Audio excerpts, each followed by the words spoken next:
Živijo, spet jaz, Srebrousta tukaj, končno po nekaj časa spet v Peričinem petku. Moram priznati, da sem jih kar malo pogrešala, tele trenutke, ko se lahko takole samo usedem pa malo poklepetamo.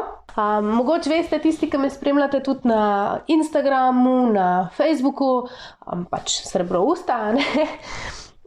Sem že pred časom, še preden je v bistvu bil prvi video posnet, prosila, da mi pošljete svoje mite, s katerimi ste se srečevali, preden ste začeli uporabljati pralne plenice ali pa tudi vmes, jaz se še zdaj s kakšnimi srečam.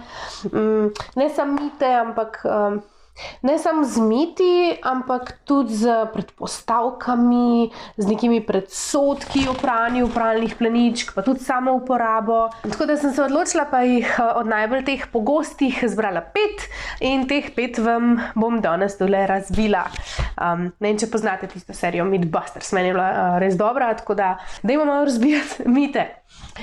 Prvi, eden najpogostejših mitov, s katerimi sem se srečala, da gre za drago investicijo. Tudi v primerjavi z ceno plenic za enkratno uporabo, zdaj tukaj ne bom šla v številke, ker je toliko tega, ampak v glavnem, če nasplošno gledamo, je ena predpostavka, da so pralne plenice cenejše od plenic za enkratno uporabo. Če gledamo tisto prvotno investicijo, je sicer večja, ampak znesek, ki ga namenimo za plenice za enkratno uporabo, se pa čez čas pokaže za večjega. Oboje drži pa ne drži, ampak kakšni antipleničkarji tukaj zelo radi navržejo še strošek elektrike, strošek pranja, vode, pralnega praška, ne vem še česa. Ni čistko, ni nujno, da je to res tak drag šport, odvisen koliko globok, češ zaplavati v to, za kater sistem se seveda odločaš. A se odločaš za vse v enem pleničke, ta je seveda najdražji sistem. Potem, če se odločaš za izključno naravne materijale, če se odločaš vse kupiti novo, obstaja tudi trg rabljenih pleničk, ponavadi so nežno rabljene, jih dobite res zelo ugodno lahko. Zdaj, če se odločaš podpreti samo slovenske proizvajalce, bo spet malo dražji. Res čisto odvisen. Obstaja tudi varianta, da se pride ugodno čez tudi z novimi pleničkami, in to bi bil sistem prekrivnih hlačk. In pa tetrapleničke. Pokažem tudi video, kako na različne načine zložiti tetrapleničke. Tle nekje bo povezava. Lahko se odločiš za sistem teter z prekrivnimi hlačkami, to je dejansko najugodnejša varianta, koliko je ena tetra 1 evro, in pa prekrivne hlačke. Zdaj, ker v primeru polulanga otročka menjaš samo tetro, prekrivne hlačke ti pa lahko ostanejo iste. In imaš lahko dejansko samo, ne vem, 10 prekrivnih hlačk pa 60 teter.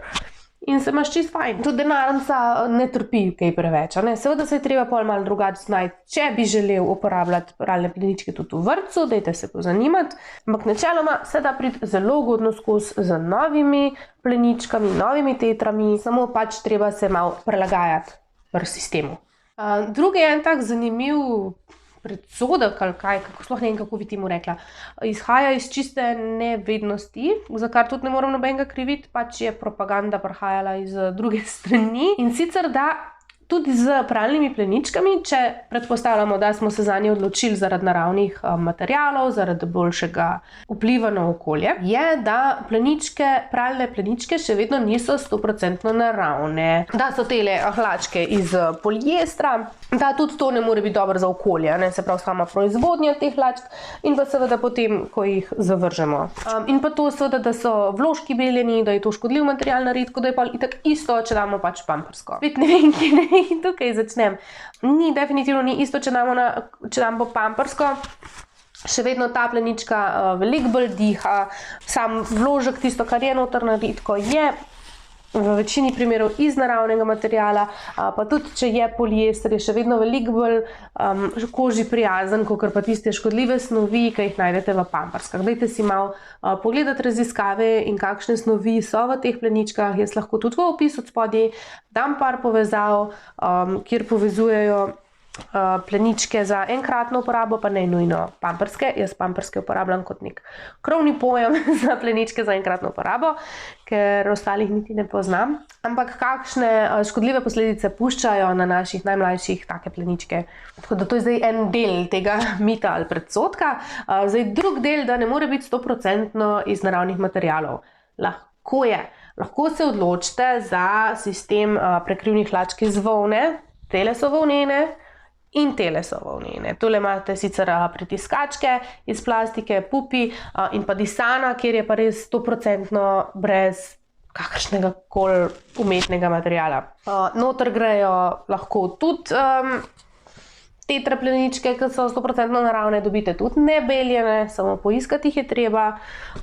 Lahko imate tudi za vložke tole mangrovijo, se gor piše 55% bambus in 45% organskega bombaža.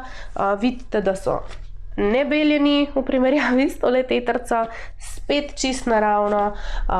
Za ponoč recimo imam pa tule še od Geffen Babyja. Je pa 60% konoplje in pa 40% organskega bombaža. Tako da se tudi 100% naravno, če res nič drugega nočete imeti na dojenčkovi ritki. Tako da tudi ta mit je razbit. Tretji mit ali predsodek, veš, Špela, ne boš imela časa non-stop prati, pa to zlagati, pa polniti, pa likati. Vidite, kaj jaz delam. Jaz snemam YouTube videe, delam objave na Facebooku, na Instagramu. Ja, se treba malo zorganizirati. Lagala bi, če bi rekla, da ni dodatnega dela, ampak ni ga pa spet toliko. Tukaj le zraven tam avga, ko se igra, se usedem, stresam vse tiste pleničke pa vložke, ki jih imam in jih zlagam. On zraven pleza čez gajbo, čez plenice, jih meče naokoli in preživljava čas skupaj, medtem ko še nekaj koristnega opravim. Tako da tudi ta mit je definitivno razbit. Ja, itak en najpogostejših stavkov, ki ga dobimo novi starši, tudi še preden sploh imamo otroka, je boš videla. Ne? Ker naenkrat vsi, tudi najbolj racionalni ljudje, ki ne verjamejo v jasnovidce, postanejo sami točno to jasnovidni. Boš videla, to boš cele dneve samo prala. Boš videla, boš obupala. Mislim, kdor mene vsaj malo pozna, ve, da sem tako trmasta, da če mi nekaj takega rečeš, ti bom še toliko bolj hotela dokazati nasprotno. Mali svetovid bo kmalu dopolnil 11 mesecev, od drugega meseca, ko smo bile prav, se ukvarjamo s temi pralnimi pleničkami in nam je fajn. Res, nič ne kaže, da bi jaz kaj obupala, v bistvu sam še malo globje in globje grem to sfero. To, da bom prala cele dneve, pa mislim, halo, a ste slišali za pralni stroj? Pa sej ne bom stala tam v potoku pa v tiste ribežen žulla, no, ali kako se tisti stvari reče, ali če kdo ve, ne mi odspod napiše v komentar, tist, drgneš pa drgneš. Ne, pač fliknem v pralni stroj, tist dam zalaufam, da pere, koliko pere 3 ure, pol se pa samo bez, tudi likati jih ni treba. Tako da še en mit, ki je gladko razbit.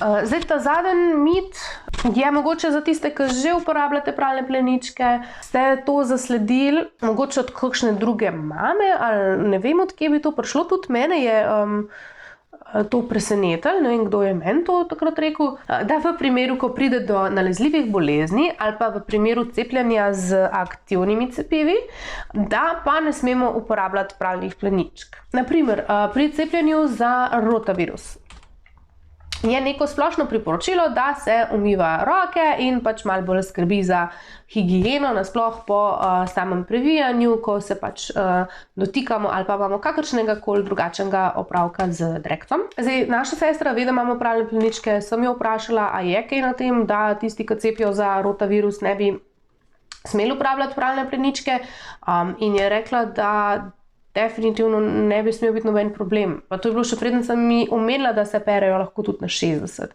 Ampak na 60 naj bi se uničilo čist vse. No, čist dovolj je, če v času nalezljivih bolezni ali pa v tem primeru cepljenja z aktivnim cepivom uporabljate še naprej pralne pleničke. Če je dovolj, da si zdaj operemo roke, pa ne rabimo zdaj jih razkužvati, pol je vredno dosti, da samo operemo pleničke.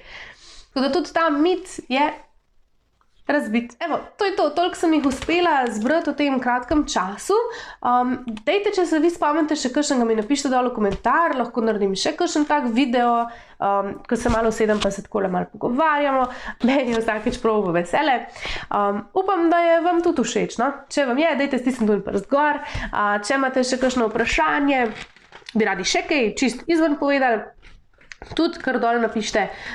Če pa mislite, da še komu prav pride, bi radi malo požugali nazaj tistim, ki žugajo nam, pa podelite tale video naprej. Mislite pa, vidimo kmalu.